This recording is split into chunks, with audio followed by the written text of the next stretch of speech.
Hi, Brissa. Thank you so much. In my Mind Matters series, we explore mental health and the impact it has on our lives. And this morning, I'm joined by Dr. Tyffani Monford, the Director of Clinical Services at MetroHealth Medical Center.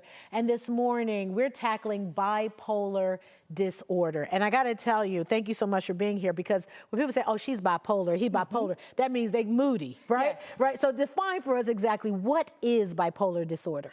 I think commonly that's what people say, is that they recognize it as mood swings, right? However, the thing that we must acknowledge with any mental health disorder is that it has to have significant impact on your functioning, on your life, on your relationships, on you. And so when we're talking about bipolar disorder, we're talking about significant changes in mood, but they're longer. And so we're looking at an elevation in mood, and oftentimes with specifically, it has to happen in bipolar 2 disorder, an episode of like major depression.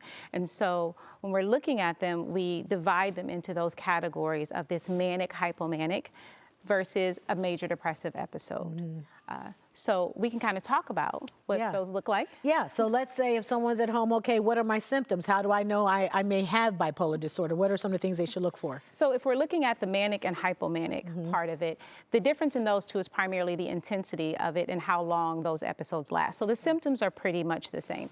So when we're looking at more of that elevated mood, one of the things we look at is just intense self-esteem, wonderful self-esteem. Again, outside of what the person normally has. Because some people have some great self-esteem. All day long. So we're talking about, I think I'm brilliant, I'm amazing, I'm the most creative person in the world. Again, this is outside of what they normally are. Oftentimes, they're also really talkative outside of what they normally are. So this can't stop talking. I feel this pressure to keep speaking. They may have racing thoughts. So I'm thinking things, but I can't kind of slow down my thought process to a place where I understand it. Easily distracted, lots of energy, even with a decreased need for sleep. And that's an important part of it, because I'm sleeping 3 hours or less, and yet I still have this magnificent burst of energy. They also may deal with making decisions that are so outside of what is healthy for them, that has significant consequences, making these big investments that don't make sense, going on buying sprees, engaging in sexual activities with people that they normally wouldn't. And it must happen daily for a period of time. It's not one day I have this burst of energy, but it must have period of time. Continued period of time. Wow. Are we seeing this in our teens and young people? Is this not just an adult issue? It is not just an adult issue. We are finding, when it comes to this adding of bipolar 2, which doesn't require the intensity of a manic episode, but more of a hypomanic, which is the symptoms are still there, but not as intense, not necessarily requiring that psychiatric hospitalization. We are seeing it being more diagnosed in children and adolescents because of us not having to have that intensity.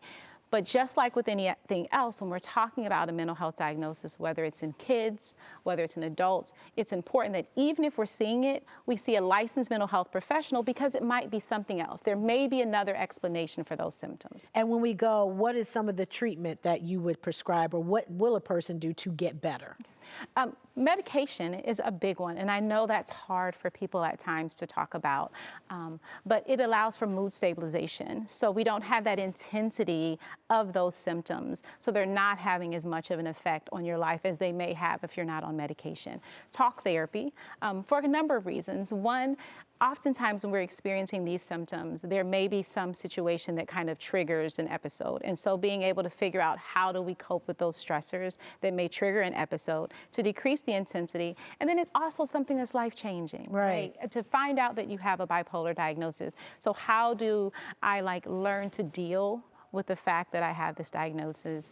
And then education about what does this diagnosis mean? How do I know when the symptoms are coming? Education for our loved ones, our caregivers, to be able to say, how do I best support this person who's now living with this diagnosis? It's all a part of it, all a part of it. Dr. Tyffani Monford, great information today. You made it so, you just put everything so well, you know, you make it so we can understand. Appreciate you being here today, because it's not just they're moody. It's not. That's not it. Okay? It is not it. And you broke it down for us today. All right. Thank you, Dr. Tyffani Monford. Appreciate you being here.